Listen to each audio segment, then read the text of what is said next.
Sarean zehar irurehun eta laurogeita bost.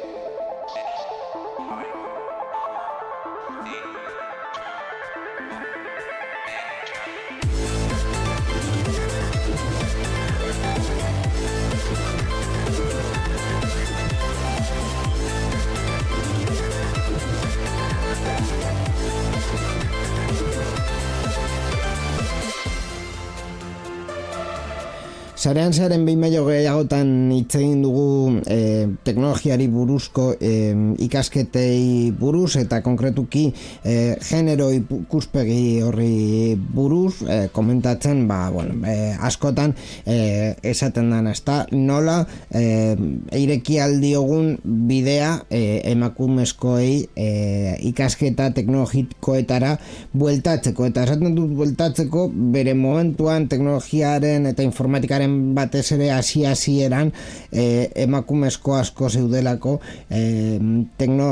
informatika arloetan, gero gizonezkoek pizkat alde batera utzi dituzte. Gaur egun egoera ikertzeko adibidez erabili dezakegu Asti Fundazioaren ikerketa bat Espainiako DBH-ko emakumezko ikasleen 100% baino ez duela interesa teknologiazko karreretan diona, eta kopuru hori 3% igotzen da batxilergoan. Batez ere kexa da emakumeen referenterik esari eta orientazio akademiko eskasari egozten zaiola proportzio txiki hori. Txosten hau erakusten duenez teknologiarekiko ekarpenak behera egin du hezkuntzan aurrera egin ahala, eta biologia eta kimika bezalako osasun zientzekin lotutako gaiak askoz ere ezagunagoak direla ikasleen artean, konkretuki emakumezko ikasleen artean.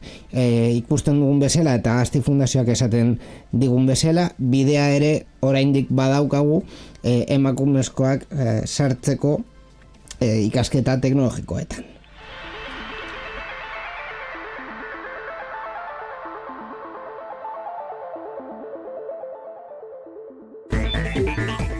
Irratsaio hau Creative Commons aitortu ez komertziala partekatu berdin 4.0 nazioarteko lizentziarekin banatzen da. Horrek esan nahi du gure edukiak nahi beste partekatu ditzazkezula. Informazio gehiago nahi baduzu josareanzehar.eus webgunera.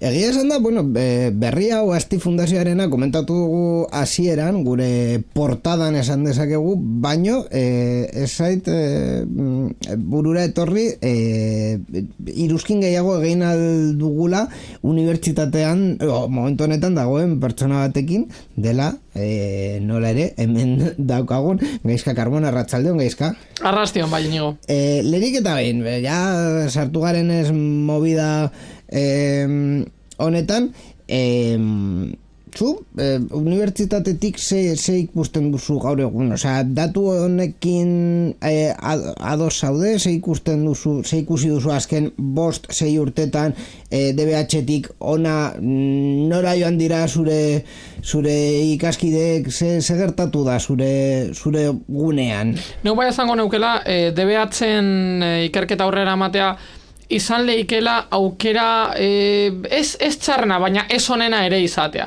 Hau da, DBH-en orokorrean gehienok ez dakigu egin nahi dugun, eta holanda, badau unibertsitate batera jute aukeratzen da bezan pertsonak batxilergo 2. mailan matrikula egin baino 3 hilabete lehenago, holan gertatzen da, oza, DBH orokorrean basauz pentsatzen, lehenengo mailan ni eso, lehenengo mailan pentsatzen zauz guztia aprobatzen saiatzea, oza, basatoz beste sistema batetik, basauz beste ziklo batetik, LH-zigarren mailatik, irakasgai asko aldatu direz, sistema asko aldatuko da, mendik aurrera, eta orokorrean ez zauz pentsatzen 18 urte dituzunean zeingo desun, porque 12 urte dekosuz. Hori lehenengo bigarren mailan. Hori argi da. Claro, DBH maila osoan eginda, baina hirugarren da laugarren mailan, bai, esan. Ikerketa honek askoz gehiago bideratzen zen batxilergoko eta DBH hirugarren laugarren mailako irakaslei. DBH hirugarren eta laugarren mailan orain egoera pizkat aldatu da, porque neuk baita bitza egiten dut laugarren mailako ikaslikaz, eta badekotez adibidez askoz irakasgai optatiba gehiago. Neuk adibidez bakarra izan neban, DBH laugarren mailan ekonomia edo biologia aukeratzen zenuan. Bai. Eta horrek zientzetara edo letretara bideratzen zituen, bideratzen zizun, baina karo, bideratzen zizun batzilergo baten ikuspuntutik. Izan nituan, batzilergora jun ziran klasekideak, baina egia da batzilergora bideratzen dala, eta hori holanda. Zein da movida baita be, ez dala aukerarik ematen besterik eitzeko. Orduan, teknologiarekin zerikusia duten zeo zer ein nahi badezu laugarren mailan bideratuko zaituzte ingenieritza batera, bideratuko zaituzte incluso goi mailako gradu batera, baina ez zaituzte bideratuko erdi mailako gradu batera. Orduan, zeu baita be, hor zauz pentsatzen ze batzilergo eingo desun. Eta hori da orokorra, eta batzilergora bideratuta askotan gertatzen dana da, jende batzilergora sartzen dala, eta ez dakiela batzilergoan zeitzen dauan. Askotan haiek ez sekitelako batzilergoa egin nahi ebela, baina ez zuten beste aukerarik ikusten, askotan 18 urte baino gitxiago izan da gurasoek baita depresio handia eitzen dabe, eta batzilergora jungo zaela, porque neuk ezaten batzilergora jungo zaela, eta badauz, batzilergora jun beharko ez ziren jende asko eta sufrimendu asko kendu alko zeniela gainetik, batzilergora ez bidaliz, baina karo, 16 urte izan da zeuk ez dakizu zer egin nahi duzun, porque 16 urte dekosuz, eta gaztegia zara zeuk gauzak aukeratzeko, eta batzilergora bideratzen direz. Alan da be, neuk esan dizudan moduan, askotan ikaslik ez dakit haiek beraiek segin nahi daben, batzilergo bigarren maila arte, non formakuntza eta monitorizazio pizka bat ematen zaizun, eta hor ja jakin daikezun zein nahi desun, baina izan doaz kasu guztiak, no ikusi doaz batxilergora sartu dan jendea batxilergora sartu behar izan ezana eta erdi mailako gradu batera jun, izan erdi mailako gradu batera jun izan dan jendea eta gero unibertsitateko gradu bat egin nahi izan dagoana, eta oso benetan oso zaila da hori eitzea, porque batxilergoan beti dinot dala selektibitaterako autoeskola. Bai. Eta hori holanda. Bai. Osea, zeuri advanced da aprobatzeko klase baten ez dotzue ingelesa ikasten. Irakasten dotzue, azterketat aprobatzen. Bai. Zeuri autoeskolan ez dotzue gidatzea ikasten. Irakasten dotzue, azterketa bat aprobatzen. Bai. Eta hori holanda. Eta batzilergoa da selektibitatea aprobatzeko akademia bet. Eta hori holande. Orden, karo, erdi mailako gradu baten ez dotzu selektibitaterako akademiarik. Eta horrek asko zailtzen dau prozesua. Eta kasu horretan, goi mailako ziklo bat egin behar duzu, unibertsitatera salto egiteko. Unibertsitatera salto izateko, probaten bidez. Bi urte beranduago sartzen zara unibertsitatera. Hori kasurik onenean, porque kasurik txarrenean, ez badezu lortzen goi mailako gradu egitxea eta no se cual, badau nagusientzako unibertsitatea. 25 urte deko zuzanean, hor 7 urte galdu dezuz, Ja.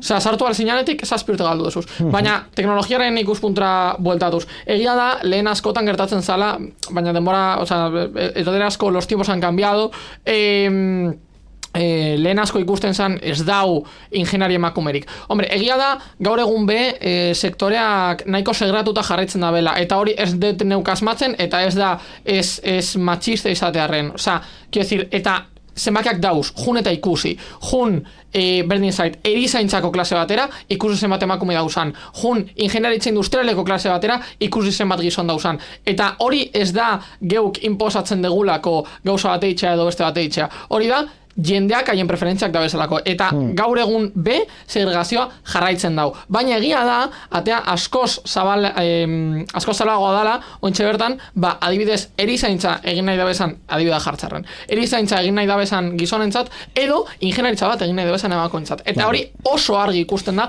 porque neuk be, neure klaseko emakume ratioa askoz altuagoa da, unibertsitatean dagoen emakume ratioa askoz altuagoa da, eta emakumeen predominantzia eben karrera askotako gizonen parte hartzea be asko saltuagoa da. Claro, horregatik txosten honetan eta beste hainbat txostenetan eta beste hainbat alditan honi buruz hitz egin duguna, azkenean emaitza berdina da. Behar da aldaketa sozial bat emakumeak nahi duten, benetan nahi duten libreki hartzeko nahi duten karrera, gizonezkoek ere, osea, azkenen berdina behar dugu biantzat. Claro, eske hemen txamponaren bi alde daude. Claro. Batetik, emakumeak orokorrean daudela bereziki bideratuta osasunarekiko karreretara, eta gizonek beste aldetik teknologiara.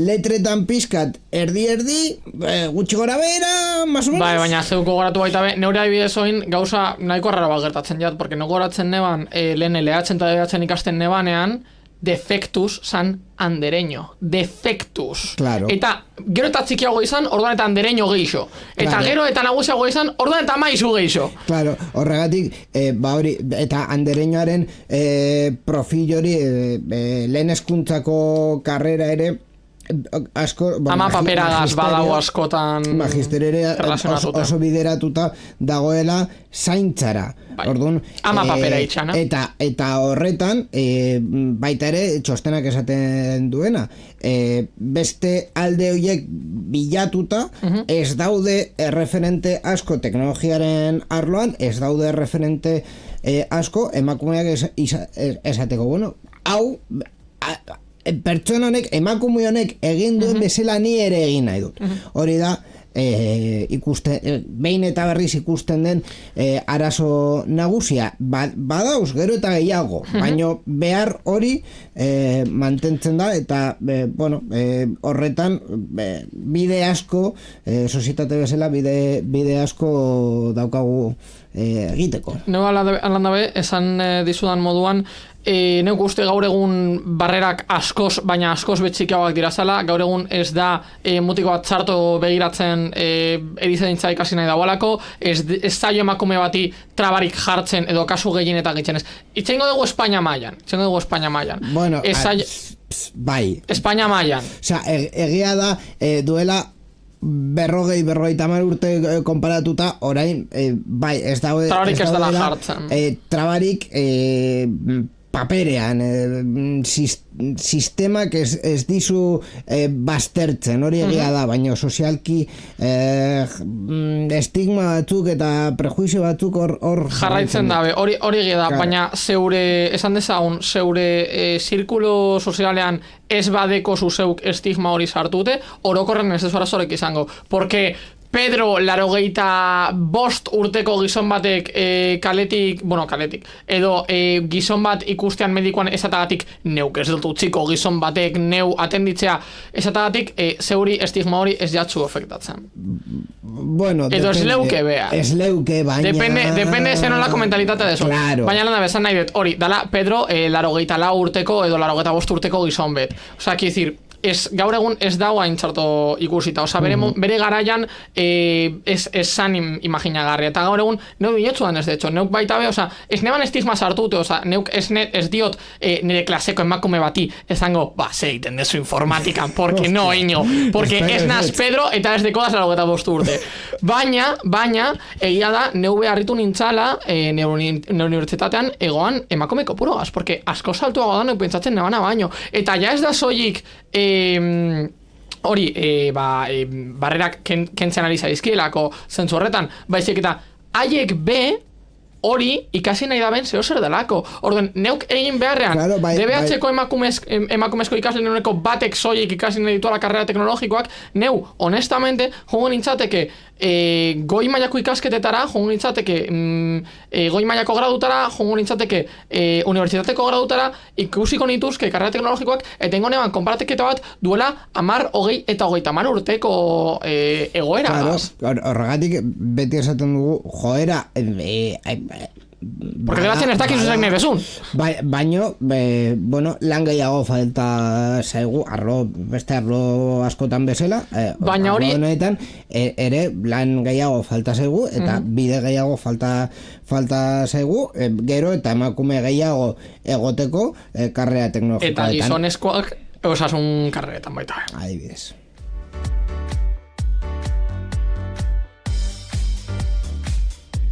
Bueno, aurrera etzen dizuegu, programa hau ez dela oso teknologikoa izango. Bueno. Batez ere, teknologiko tekniko baino gizartearekiko eragina izan leiken gauza batzuk komentatu eta kontatu nahi ditugu. Baita ere gero izango dugun elkarrizketarekin, gure gaia ez da izango oso teknikoa, baina bai, teknologiari buruz hitz egin da, gizartean daukan eraginari buruz hitz egingo dugu. Zoritxarrez, gure azken programan ezin genuen jorratu gertatzen ari zana momentu honetan, eta momentu horretan eta gertatzen jarraitzen duena. Azken finean, gertakaria hori izan zen, baino konsekuentziak jarraitzen dutelako gaur egunera ere. Ara ere, hitz egiten ari dugu goidiari buruz, azken urriaren azken egunetan Levantetik pasazen goidiari buruz, eta horrek izan duen emaitzari buruz 200 hildako baino gehiago, 100 gero eta gutxiago desagertu, baino desagertuen zenbakia gero eta berago doa, zorionez, gero eta gehiago jarraitzen ari delako berreskuraketa eta berriz martxan jartzeko lanetan, baino sekulako gertakaria izan da, errore askorekin antolatuta erantzun da gainera, eta azken finean inork ez zuen espero kakotzen artean, baina bagenekien zerbait gertatuko zela, eta gauza gehiago eginda lehenago ziurrenik hildakoen zenbaki hori gutxiago izango leike. Arlo horretan ere, gure gaian komentatu alduguna, izan leike adibidez gobernuak Ayuda Valencia webgunea blokeatu duela iruzur susmoengatik. Gaizka, komentatu aldiguzu ze gertatu den webgune honekin? Bai, noski, gobernuak zeuk esan dezun moduan, Ayuda Valencia webgunerako sarbidea blokeatzera baki dau, haren funtzionamenduan iruzurrezko jarduenen zantzuak antzeman ostean. Webgune horrek ustezko laguntza ekonomikoak eta diru laguntzak eskaintzen zituen, eta laguntza finanziarioa buskatzen zuten pertsona kalteberen arreta erakartzen eban. Hala ere, agintariek iruzurrak iradokitzen zituzten eredu susmagarriak ikusi zituzten. Webgune honetan ikusten zen gauza susmagarriena zan erakarpenak eskatzen zituztela Bitcoin bidez, kriptotxamponen bidez. Eta, klaro, momentu honetan, eta goidia paseta ja 2-3 egunetara eskatzen ari izena esen dirua, esen ez da janaria, ez da arropa ere, zen gauzak berera bueltatzeko baliabideak. Laguntza fisikoa. Palak, laguntza fisiko, bolondresak horrera joatea, eta erramintak, batez ere erramintak. Orduan, klaro, webgune bat topatzen duzunean dirua eta kriptotxamponak eskatzen dituena, oso susmagarria. Oso susmagarria. Honekin batera ere, azken egunetan ikusi dugu nola mugikor batzuetara SMS bat heldu dela, AEMET zela esaten zuena eta aplikazio bat deskargatzera animatzen zuena esteka baten bitartez, ez badu gaizki gogoratzen zela aemet.blog. Hori ez da ofiziala, azpimarratu behar dugu, aemet.blog ez dela ofiziala, eta beti bezala ere dozein aplikazio geisteko lehenengo bidea eta nagusiena izan behar da aplikazio dendetatik, bai App Store, bai Google Playtik deskargatzea, hor daudelako estamendu ofizialen aplikazio ofizialak, valga la redundancia. Bide honetatik ere, azpimarratzea informazioa topatzeko bide ofizial batzuk daudela, eta normalean jasotzen dugun informazioa pasiboki, hau da WhatsApp bidez edo SMS bidez edo norbaitek pasa digun informazioa, kasu batzutan ez dela zuzena. Batzutan ez da iruzur bat, batzutan pues, ez da intentzio kaltegarriarekin, baino izan leike zuzena ez izatea, eta bide horretan Moncloak beste organismo batzuen artean martxan jarri du kontu bat Twitterren deitzen dena infodana.gov, eta haien webgunean jarri dute baita ere informazio ofiziala jakiteko diru laguntzetan eta beste motatako laguntzetan zein den informazio ofiziala. Bai, porque duela gutxi gainera zabaldu direz ofizinak diru laguntzak eskatzeko eta bar, beste gunean ikusi nabala. Aranda beta berriarekin jarraituz, Ayuda Valentziari buruzko ikerketaren arabera baliteke gunea behar duten erabiltzaileak ustiatzeko erabili izanak gezurrezko laguntza promesaren bidez. Horrelako ekintzak gobernuak herritarrak lineako iruzurretatik babesteko egiten duen aleginaren parte dira. Neok ezin dezinatzi. Osea, ezin dezinatzi eta gainera askotan gertatzen da. Eta ez detu lertzen. Osea, badakit, badauzala intenzio txarrak dekoten pertsonak beti egongo direz, jendeak alduenean pues, lan gitxiena eginez diru handiena lortzea zaiatzen dalako. Eta noski, modu ilegalen bidez. Baina ezin dezinatzi olango zer gertatu ondoren alandabe jendeagaz aprobetsatzen jarraitzea. Osea, ezin dezinatzi, badau guztia galdu dauan jendea. Badau jendea gabaz, eta hau jaz da teknologiarekin relazionatuta, gabaz turnoak egin behar izan dauana bere dendaren aurrean haren dendaz lapurtzeko, eta jas nago itzeiten supermerkatu baten inguruan, porque agian nonork janaria behar dau, porque hiltzen ari da, ulertu dezaket. Ez, jendeak tenis raketak lapurtzen, porque karo, bakoitzak €150 balio zituan, edo joyeriak lapurtzen baita, porque karo, zenbo balio dabe barruan dauzen gauzak. Ez que ezin dezinetzi, ezin de prozesa hau, osea, ez deko zentzurik, eta era digitalean, baita be, barri ematen da. Egongo da, Maria Josefa, 92 urte dekosanak, eta saiatzen ari dela honetaz ateratzen, porque bere 73 urte dun alabak laguntzen daukalera ateratzen, porque aurkildun gurpildun aurkibet deko, eta zetzen ara guztiaz pasatzen, eta agertzen da jendea bere etxean, porque grabatuta dau, agertzen da jendea bere etxean, zuzenan doala, bere diru lapurtzera. Ez que ezin dezinatzi. O sea, no me cabe en la cabeza. No da posible. O sea, ikusi neban duela relativamente gutxi, duela parebetaste, iruazte edo, mutiko bat, sartzen zana autoetan, rebentauta zeuden autoetan, sartzen zala, hor zeuden mobidak lapurtzera. Karo baiet. Claro que sí, porque eta zehatzik ez, eta aurkitu ebala mutiko bat egoala logikamente desesperado, porque guztia galdu eban, eta bere autobarruan aurkitu eban, eta bakitu egin eban. Besoak lotu zizkion, hankak lotu zizkion, amordazo egin eban, eta lurran utzi eban. A tomar por culo. Me parece brutal. O sea, ideiarik onena, pero con diferencia. Egia da ere, por no llamar al caos un poco... Por llamar al caos totalmente, o sea, niño. A ver, egia da, hau, gertakarien...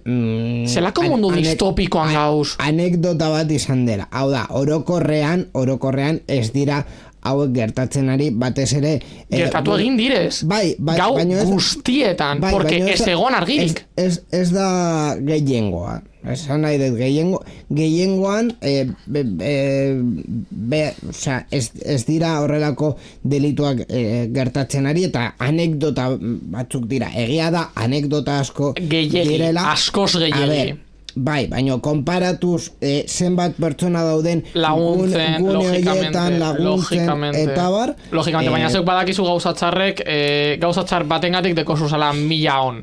Eta hori holanda. Eta horrek zilatzen dago. Claro, horregatik ere uste dut gure mesua orokorrean kontuz izateko behar dela, baina baita ere positibo izan behar dela. Gure mesua eskertzekoa da, logikamente. Ezin dugu esan, hori, ja ez teknologiaren arloan, baizik eta arlo guztietan, ze gertatzen ari da Valentziako gune horretan, batean gune distopiko batean bihurtu da, ez daude delituak une oro, vale? Egunero izan leike, gauzak gertatzen ari dira, eta gabaz izan ari dira. Horregatik ere dau polizia hor bere lana egiten, baina egia da ere gure gizarteria distopikoa dela? Ez.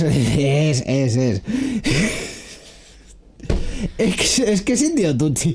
Iñigo, es que te prometo ezin dodala, sinotzi. Es que no me cabe, no me cabe. Baina horregatik ere testu ingurua jarri behar diogu eta esan behar dugu, vale, baina hau anekdota bat da, egia da ere webgune asko agertu direla azken egunetan laguntza hori bideratzeko, eta webgune haien artean bat iruzur bat zela detektatu da. Bueno, en fin, uste dut balantzea nahiko positiboa dela. Hombre. Eta orokorrean uste dut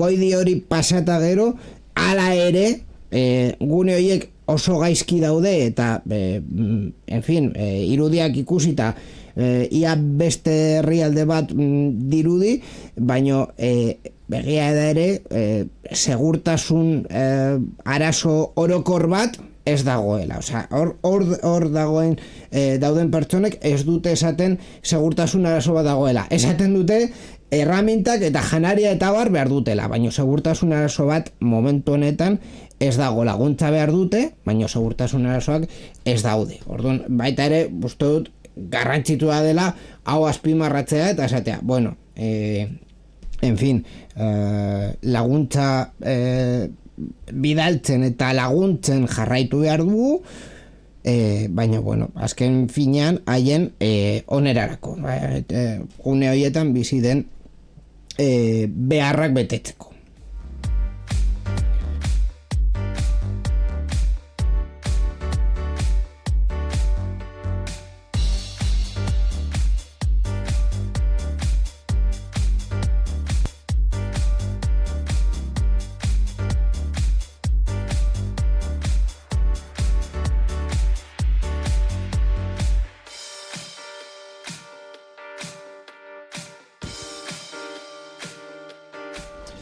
En fin, berrien atal hau ja pizkat bukatzeko, ez daukagunez denbora gehiagorik, titulo egingo dugu, baino hori baino lehen Doc Summitari buruz hitz egitea nahiko genuke, azken finean, bueno, oraintxe bertan minutu gutxitan ikusiko duzuen elkarrizketa hor grabatu dugulako, eta horri buruz hitz egingo dugu pizkat, baina ja aprobetxatuz gaizka eta biok egon garela hor, pizkat kontatzea. Mikel baita begon da, baina Mikel ez ez da ona etorriko bere esperientzia kontatzeko. Zurea bai, interesatzen zait, Gaizka, kontatzeko pizkat ze ikusi duzun Doc Summiten, ze esperientzia izan duzun, edo ze ikusi duzun interesgarri.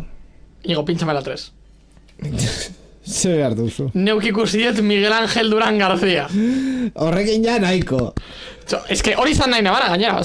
Egon dira esponente oso potenteak, interes handiko txarlak izan doguz, orokorren euskaldunan egiten dira zan, edo geu juten garen euskaldunan egiten dira zan, ekitaldien antzera. Kasu honetan, Doc Summita teknologiaren ingurukoa, eta neuk izan dut plazerra, Miguel Ángel Duranekin hitz egiteko, zibertxoko baten izango dutzue, así que jun ikustera, porque mutikoak asko daki, eta hori, neu goratzen dut gainera, idatzi niola Iñigori hori ikusi nebanean programan bera gertzen zara, eta Iñigo, neuk hau entrevista honai dut, goratzen dut. Horrela da. Eta zeuk baita uste, badeko zuela esperientzia interesgarria. Bai, nire partetik aukera izan dut hitz egiteko baita ere zibertxoko baterako Jaime Gómez Obregonekin dela, azken urteetan esango nuke administrazio publikoa eta datu irekiei buruz pizkat hori divulgazio gehien egin duen pertsona esango nuke, el más zergatik oso crack. Bai, bera gainera egin duelako gauzak oso argi, adibidez erakustarazteko ze arazo daukagun Eusko Jaurlaritzan edo Eusko Jaurlaritzaren kasuan ematen diren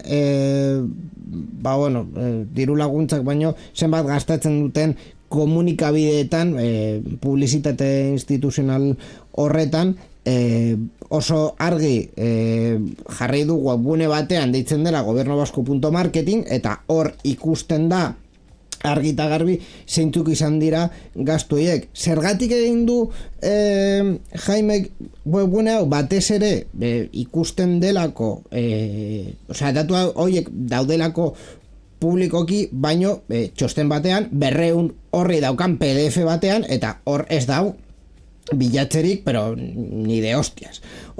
Claro, hori konpontzeko erraminta bat egin du, eta erraminta hori jarri du webgune batean, eta horrek ere erakusten du nola, datuak argitaratzen dira, baina ze formatuan, ze erraz edo ze zail den hori topatzea, eta en fin, zergatik hau ez dago asko zerrazago argitaratuta, eta asko Hombre, ez da belako nahi argi egotea, Iñigo.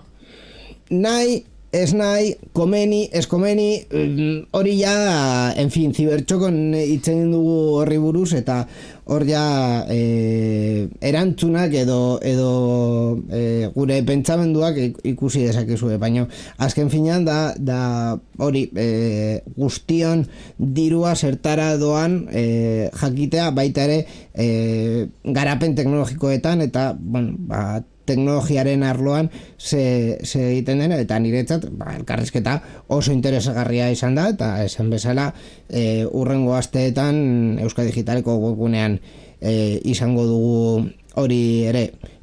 Orokorrean ekitaldia zelan ikusi duzu? Esan ondo, kizir, esan dutzu dana. De hecho, itzaldi asko egon dira, neuk esango nizuke, itzaldiak agian estandak baino erakargarriak izan direla, porque baritate handiagoa geneukan itzaldeko espotetik, gainera zeuden 2 edo 3 tokinon itzaldiak egiten zirazan, eta gainera jundidez, logikoki hainbat hau zen inguruan, islariak desberdinak zirazerako, logikamente, baina egun bakoitzen izan dau tematika zehatz bet, eta gaur adibidez, azken egunean izan de talentoaren inguruan, egin de nagusiki eta bar. Eta ez direzelako inteligentzia artifizialean zentrau, que hori beste gauza potente bat. Hori baita importantea da, adimen artifizialaren momentu honetan oso erraz izan... Momentu hau daramatza 3 urte. bueno, hiru baino bat erdi esango nuke, baino dena den hain garrantzitsu izaten ari denez adimen artifizialen kontua, ekitaldia ez da bakarrik zentratu adimen artifizialean beste ekitaldi batzuk bezala, varietatea egonda eta denetarik ikusi dugu hitzaldietan eta denetariko islariak egon dira hainbat gai jorratuz gero entzungo dugun bezala. Elkarrezketa hori entzun baino lehen, pixkat gure egitura ez galtzeko tokatzen zaiguna orain da titulol. Titulol.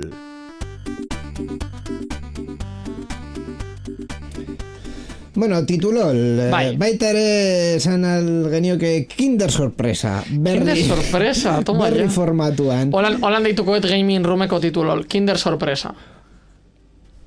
Kinder Sorpresa para vosotros jugadores. La purra! En fin, bai, titulol Kinder Sorpresa pizkat da niretzat badakidako ze gertatuko den, baino ez ze daukan barruan. 2 minutu dauzkazu gaizka titulolentzako, así que ez dut geixagori gorko titulola gainera Mikelek patrozinatuta da. Venga, ze daukago hemen. Australiak 1700 ardi konparatu ditu eta ikusi dau eguzki panelen artean pastoreatzen dutenak artillo behan baten da bela. Nola? Nola? Wellingtoneko eguzki parke bat hartu da estuderentzako, 174 megawatteko eguzki parkea barkatu, eta iguala dubotik no esaten dau, ipar ez, ego ekialdera, bai. 50 kilometrotara dagoen parke bet. Eta gozan 320 hektare hartu da bez, 3 urtetan zehar hainbat ardi, 1700 ardi bereziki banatuta bi taldeetan, eta baseuden batzuk haien toki tradizionaletan pastoratzen ebenak, eta beste talde bat eguzki panelen artean pastoratzen ebenak. Porque, logikamente, eguzki panelen artean dagoena baita be, belarra de. Orduen, erabili daiteke, logikamente. Eta eguzki panelen artean pastoratzen eben ardien artile kalitatea asko saltuagoa zela ikusi dabe. Ostras, hori nahiko interesante, claro, baina zein da gakoa. Zein da gakoa, logikamente, hori da galdera. Belarraren kalitatea ze dago. Noski, eguzki panelen artean osea, eguzki panelek ematen dabenez itzala, ardiek aldatu ahal izan dabe, belar zikuago batetik, zeozer freskoago egoan batera, eta hainbat motatako belarrera, 3 urteetan zehar dagozan momentu desberdinetan bai neguan, bai udaberrian, eta bi belar mota edo eta 3 depende belar mota zituzten haien eskura, eta horregatik badirudi nahi ebena eta haien dieta pizkat ekilibratu zentzorretan izan dabenez, artiaren kalitatea asko zona izan. Belarraren dibertsitatea izan da gakoa. Ze interesgarri. Oso interesgarri gaizka titulola. Gustatu egin zait.